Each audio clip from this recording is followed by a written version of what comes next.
forcemeat, a very excellent dish which they called impletata. Memorandum, get recipe for this also. I had to hurry breakfast, for the train started a little before 8, or rather it ought to have done so, for after rushing to the station at 7:30 I had to sit in the carriage for more than an hour before we began to move. It seems to me that the further east you go, the more unpunctual are the trains. What ought they to be in China? All day long we seemed to dawdle through a country which was full of beauty of every kind. Sometimes we saw little towns or castles on the top of steep hills, such as we see in old missals. Sometimes we ran by rivers and streams which seemed, from the wide stony margin on each side of them, to be subject to great floods. It takes a lot of water, and running strong, to sweep the outside edge of a river clear. At every station there were groups of people, sometimes crowds, and in all sorts of attire. Some of them were just like the peasants at home, or those I saw coming through France and Germany, with short jackets and round hats and homemade trousers. But others were very picturesque. The women looked pretty, except when you got near them, but they were very clumsy about the waist. They had all full white sleeves of some kind or other, and most of them had big belts with a lot of strips of something fluttering from them, like the dresses in a ballet, but of course there were petticoats under them. The strangest figures we saw were the Slovaks, who were more barbarian than the rest, with their big cowboy hats, great baggy dirty white trousers, white linen shirts, and enormous heavy leather belts, nearly a foot wide, all studded over with brass nails. They wore high boots with their trousers tucked into them, and had long black hair and heavy black moustaches. They are very picturesque, but do not look prepossessing. On the stage they'd be set down at once as some old oriental band of brigands.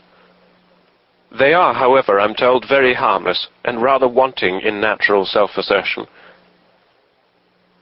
It was on the dark side of twilight when we got to Bistritz, which is a very interesting old place.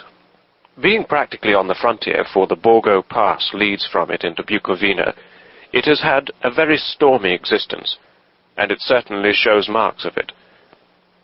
50 years ago, a series of great fires took place which made terrible havoc on 5 separate occasions.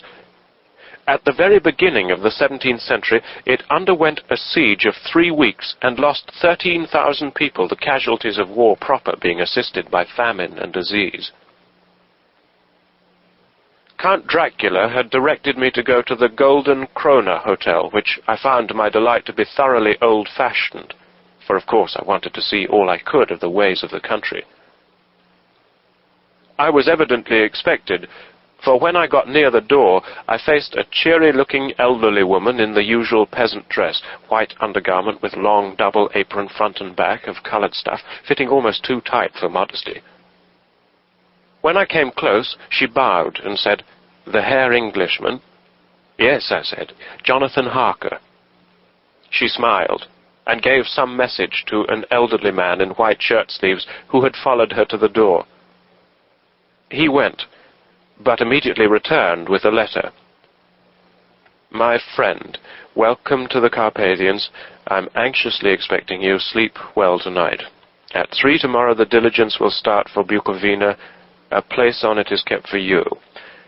At the Borgo Pass my carriage will await you and will bring you to me. I trust that your journey from London has been a happy one, and that you will enjoy your stay in my beautiful land. Your friend, Dracula." 4th of May. I found that my landlord had got a letter from the Count directing him to secure the best place on the coach for me, but on making inquiries as to details, he seemed somewhat reticent, and pretended that he could not understand my German. This could not be true, because up to then he had understood it perfectly. At least, he answered my questions exactly as if he did. He and his wife, the old lady who had received me, looked at each other in a frightened sort of way. He mumbled out that the money had been sent in a letter, and that was all he knew. When I asked him if he knew Count Dracula and could tell me anything of the castle, both he and his wife crossed themselves, and, saying that they knew nothing at all, simply refused to speak further. It was so near the time of starting that I had no time to ask anyone else, for it was all very mysterious and not by any means comforting. Just before I was leaving, the old lady came up to my room and said in a very hysterical way, "Must you go? Oh, young hare, must you go?" She was in such an excited state that she seemed to have lost her grip of what German she knew and mixed it all up with some other language which I didn't know at all. I was just able to follow her by asking many questions. When I told her that I must go at once and that I was engaged on important business, she asked again, "Do you know what day it is?" I answered that it was the 4th of May. She shook her head as she said again, "Oh, yes, I know that, but do you know what day it is?" On my saying that I didn't understand, she went on, "It is the eve of St. George's Day. Do you not know that tonight when the clock strikes midnight, all the evil things in the world will have full sway? Do you know where you are going, and what you are going to?" She was in such evident distress that I tried to comfort her, but without effect. Finally, she went down on her knees and implored me not to go, at least to wait a day or two before starting. It was all very ridiculous, but I did not feel comfortable. However, there was business to be done, and I could allow nothing to interfere with it. I therefore tried to raise her up, and said as gravely as I could that I thanked her, but my duty was imperative, and that I must go. She then rose and dried her eyes, and taking a crucifix from her neck, offered it to me. I didn't know what to do, for, as an English churchman, I have been taught to regard such things as in some measure idolatrous.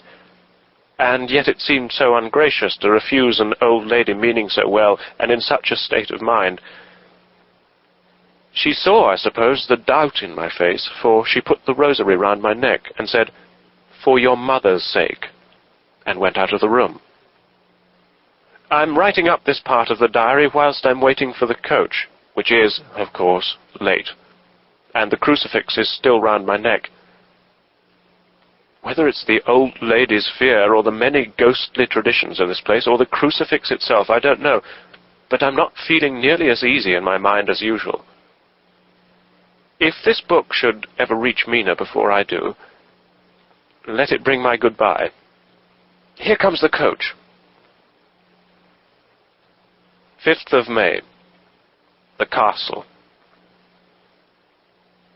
The grey of the morning has passed, and the sun is high over the distant horizon, which seems jagged, whether with trees or hills I know not, for it's so far off that big things and little are mixed. I am not sleepy, and as I'm not to be called till I awake, naturally I write till sleep comes. There are many odd things to put down, and lest who reads them may fancy that I dined too well before I left Bistritz, let me put down my dinner exactly. I dined on what they called robber steak, bits of bacon, onion, and beef seasoned with red pepper and strung on sticks and roasted over the fire in the simple style of the London cat's meat. The wine was golden mediash, which produces a queer sting on the tongue, which is, however, not disagreeable. I had only a couple of glasses of this and nothing else. When I got on the coach, the driver hadn't taken his seat, and I saw him talking with the landlady. They were evidently talking of me, for every now and then they looked at me, and some of the people who were sitting on the bench outside the door, which they called by a name meaning word-bearer, came and listened, and then looked at me, most of them pityingly. I could hear a lot of words often repeated, queer words, for there were many nationalities in the crowd. So I quietly got my polyglot dictionary from my bag and looked them out.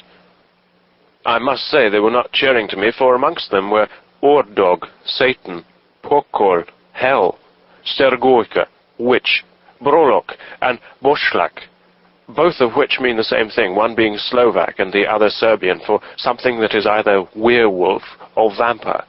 Memorandum, I must ask the Count about these superstitions. When we started, the crowd round the inn door, which had by this time swelled to a considerable size, all made the sign of the cross and pointed 2 fingers towards me. With some difficulty I got a fellow passenger to tell me what they meant. He wouldn't answer at first, but on learning that I was English, he explained that it was a charm or guard against the evil eye. This was not very pleasant for me, just starting for an unknown place to meet an unknown man.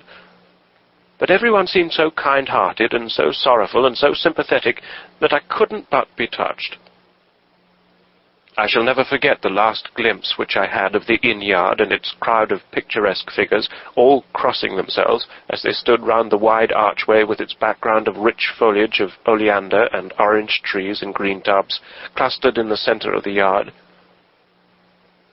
Then our driver, whose wide linen drawers covered the whole front of the box seat, Gotcha, they call them, cracked his big whip over his 4 small horses, which ran abreast, and we set off on our journey. I soon lost sight and recollection of ghostly fears in the beauty of the scene as we drove along, although, had I known the language, or rather languages, which my fellow passengers were speaking, I might not have been able to throw them off so easily. Before us lay a green, sloping land, full of forests and woods, with here and there steep hills crowned with clumps of trees or with farmhouses, the blank gable end to the road. There was everywhere a bewildering mass of fruit blossom, apple, plum, pear, cherry, and as we drove by I could see the green grass under the trees spangled with the fallen petals. In and out amongst these green hills of what they call here the Mittelland ran the road, losing itself as it swept round the grassy curve, or was shut out by the straggling ends of pine woods, which here and there ran down the hillsides like tongues of flame. The road was rugged, but still we seemed to fly over it with a feverish haste. I couldn't understand then what the haste meant, but the driver was evidently bent on losing no time in reaching Vogoprund. I was told that this road is, in summertime, excellent, but that it had not yet been put in order after the winter snows. In this respect it's different from the general run of roads in the Carpathians, for it's an old tradition that they're not to be kept in too good order. Of old, the hospodars would not repair them, lest the Turk should think that they were preparing to bring in foreign troops, and so hasten the war which was always really at loading point. Beyond the green swelling hills of the Mittelland rose mighty slopes of forest up to the lofty steeps of the Carpathians themselves. Right and left of us they towered, with the afternoon sun falling full upon them and bringing out all the glorious colours of this beautiful range, deep blue and purpled in the shadows of the peaks, green and brown where grass and rock mingled, and an endless perspective of jagged rock and pointed crags, till these were themselves lost in the distance, where the snowy peaks rose grandly. Here and there seemed mighty rifts in the mountains, through which, as the sun began to sink, we saw now and again the white gleam of falling water. One of my companions touched my arm as we swept round the base of a hill, and opened up the lofty, snow-covered peak of a mountain, which seemed, as we wound on our serpentine way, to be right before us. "Look, Eastensek, God's seat." And he crossed himself reverently. As we wound on our endless way and the sun sank lower and lower behind us, the shadows of the evening began to creep round us. This was emphasized by the fact that the snowy mountain top still held the sunset, and seemed to glow out with a delicate, cool pink. Here and there we passed Czechs and Slovaks, all in picturesque attire, but I noticed that goiter was painfully prevalent. By the roadside were many crosses, and as we swept by, my companions all crossed themselves. Here and there was a peasant man or woman kneeling before a shrine, who did not even turn round as we approached, but seemed in the self-surrender of devotion to have neither eyes nor ears for the outer world. There were many things new to me. For instance, hay-ricks in the trees, and here and there very beautiful masses of weeping birch, their white stems shining like silver through the delicate green of the leaves. Now and again we passed a lighter wagon, the ordinary peasant's cart, with its long, snake-like vertebra calculated to suit the inequalities of the road. On this was sure to be seated quite a group of home-coming peasants, the Czechs with their white and the Slovaks with